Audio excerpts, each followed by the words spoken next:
These are the ones that I've had kind of aphid problems. Let's see if we can't get a good shot. Yeah, there we go.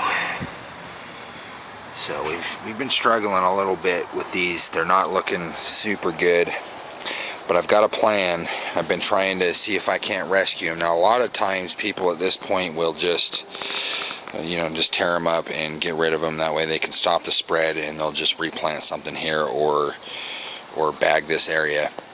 I'm trying to save these plants. I think they're savable. I think they've been stressing. We had a few weeks of 100-degree temperatures, and then now it's been like, I don't even know, 3 or 4 weeks straight of upper 90-degree temperatures. So I think that these are cool weather crops, and they're just struggling.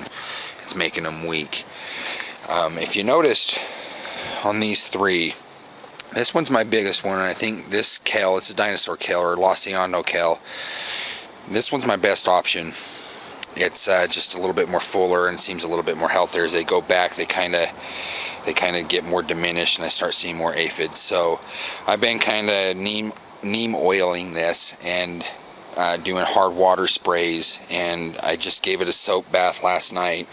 That they're just not doing super great. They're not, I don't think they're beyond hope though. So what I'm going to do is I'm going to yank this bad boy out, and that's going to give a little bit more space between here.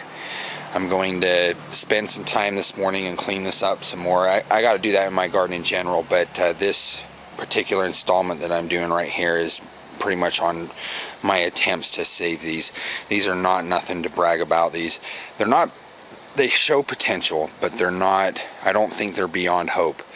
So I'll be back when I get this cleaned up, and I'm gonna go through all these leaves, and I'm gonna try and kill aphids, and then I'm gonna give it another soap bath, let that dry, re-neem oil it, and thin this out a little bit. And I'm hoping at least, that in the end of August, beginning of September, when the temperatures start cooling off and they become more ideal for these types of plants, that I think they're gonna rebound. Maybe I'm wrong, maybe I'm not. We'll find out. We'll be back. Okay, check out this sad looking cabbage. I wanted to point this out, not to brag about it, but to point out some of the problems that I'm having with it. One, it's in extreme stress because it's been hot, and so it's kind of struggling in the summer heat. We've had over 100-degree temperatures for weeks now, and it's struggling. Two, the cabbage looper is laying its eggs on them, and I'm having a hard time keeping up with that. I've sprayed neem oil on it, which has helped, but it hasn't completely stemmed the tide, because I'm also getting hit with grasshoppers.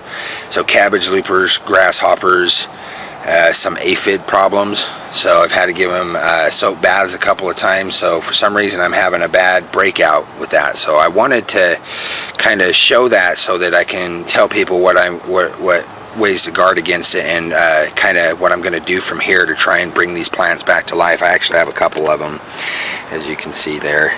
There's a tomato plant too in the middle of it that just popped up, and they're kind of just looking sad. But one of the first things I'm going to do, and the point of this segment of the video, is I'm going to break off some of these bottom leaves. See how sad they are and just pathetic. They're touching the ground, and I kind of have slacked on keeping my garden bed super clean. So I think that's part of the problem, and pests are able to get up onto them, and they're touching the ground. It's bringing bad bacteria and funk up onto the leaves. So I'm going to pop these bottom leaves off by just pressing with a downward motion and going against the growth, and that's going to make the plant not put energy into these ones we broke off and back up to these. I might even do these eventually. I'm going to start with these bottom ones first, but anyway, by doing that, you're creating a gap between the ground and lifting it up off the ground, and that can help. So I'm going to do that, keep up with the neem oil, try and maintain a lot of water on them, because this summer heat is just killing them, just absolutely killing them. So I have a feeling that after it starts cooling off and the temperatures become more conducive here coming up in the fall, that we're going to get a bound of growth there at the end of the growing season, and that's probably where I'll return with this video and show you guys. Anyway, until then, alright, just a quick update. They are looking better. In fact, I'm getting whole leaves now with very little bug bites. See, but as you can see, it's still not 100%, but we are doing much better, at least on that one. This one's still struggling. Still running into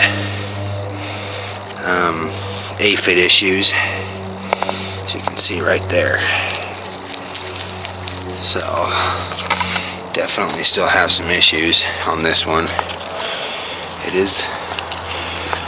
It is getting better.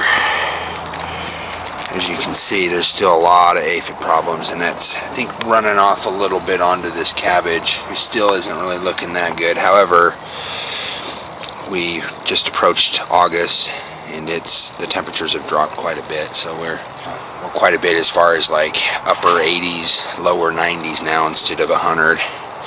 This one looks really weak. So I haven't given up hope yet. However, it is taking quite a bit of diligence.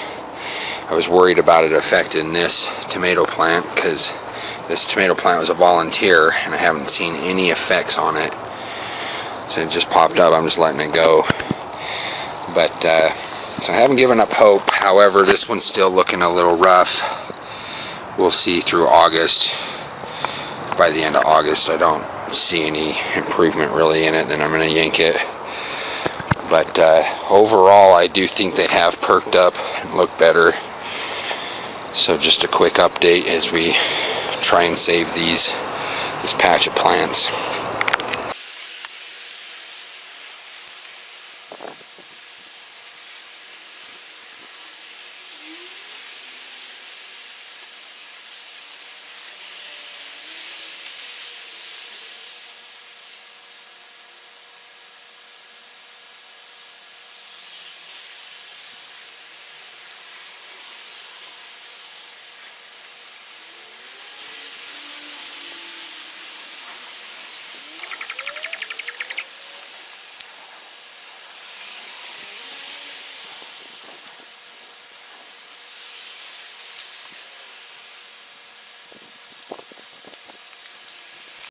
Okay, I wanted to do another update on this kale and cabbage. It's been a few weeks now. I had a bad outbreak of aphids, and we are actually finally starting to make a little bit of progress. They're looking a lot better. Still, I wouldn't brag about these plants, but they're not as sickly as they used to be. I think this is probably the worst one right here as far as cabbages go. This is the worst kale, but I'm excited to show that underneath all the leaves, I'm not seeing the aphid outbreaks. Even on the sickest one, they're still kind of there. I find little patches here and there, especially on these sicker leaves. Yeah, see, like right there. I don't know if you can see that. I'm hoping you can. But it is greatly diminished, so I actually feel like we are starting to win the war. And they are looking pretty good. We're in August now. We've had a dip in temperatures. We're getting 80s during the day, 60s at nights. So their cooler weather crops are starting to do better. We only got about a month and a half of growing season left, but they're starting to look somewhat decent. Nothing to brag about once again, but I'll probably do one more update at the very end just to kind of show that I did save them, or did the best I could to save them, and for educational purposes. It's rebounded pretty good. Even the other one is starting to get some good growth. We've pretty much solved the aphid problem, but it is getting colder, so however, they are cold hardy, so they'll probably go through October before we start reaching the end of that, but even into November a little bit. But as far as my cabbages go, I got this little guy left and this one, and I think I'm going to pull them after this update because I keep having something bite into them, and I'm not sure what, but or it's splitting or something. I gotta do more homework on that. I'm not sure. I haven't grown too many cabbages, so I'm kind of a rookie at that. But so I'm gonna pull it just because I got a semi-decent one right there, so I'm gonna use that before it splits or gets eaten into, because I ain't gonna have time this year to figure that out. So anyway, quick update. I'll probably do the kale one more time and then compile the video, but the cabbages are going to be gone next update. Alright everyone, this will be the final update on this kale. As you can see, we've reached the end of the growing season, and I've been kind of battling aphids and problems with these kales the entire season. I didn't pull them, I tried to save them. Did very well with this one. I believe this is perfectly edible and harvestable. And they are cold hardy, so we're actually in October. It is getting to be, you know, roughly 30-40 degrees at night and then around 50 during the day, so it's getting kind of cold.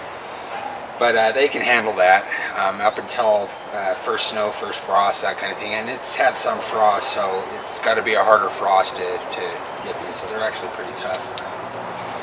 So I'll probably harvest this today. They are biannual as far as they will grow 2 years, and you can get some leaves off of them the second year early in the spring. Once it hits summer though, they immediately bolt, and it's pretty hard to keep them from doing that. So you can kind of get a year and then maybe the beginning part of the second year before it's just going to flower and go to seed. So I'll probably harvest it and pull it and give this part of the soil a break. For those of you who have seen my rotating in a small garden video that I had done, I'm going to give this part of my where the plants are growing now a break, and we're going to move on to other parts of the yard.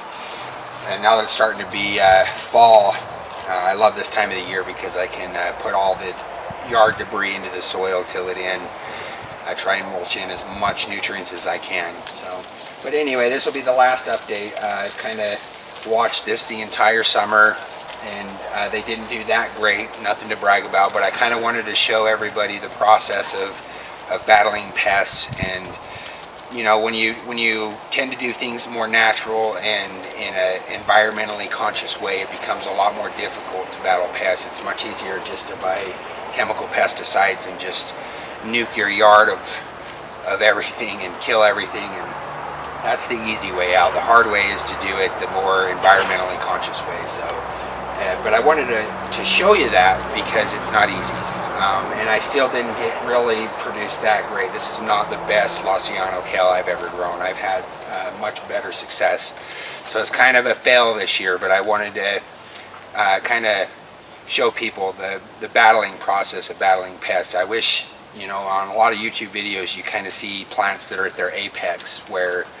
they're, you know, people film them when they're looking their best, and they don't always show the fails. So I wanted to make sure to show that nothing is 100%. We don't always succeed on everything. So I'll probably harvest this one. This one behind did not do well. I thought I might be able to save it. It's starting to look really bad, so I'm going to yank it today. We're going to get the yard ready for winter. But anyway, this is Corey Lefevre with Garden Fever. I wanted to give a special thanks to all my subscribers. You guys are wonderful. For those of you that are new, please share, subscribe, comment, all that, you know, usual stuff for YouTube. But other than that, not too bad. I think I'll have a good salad from it.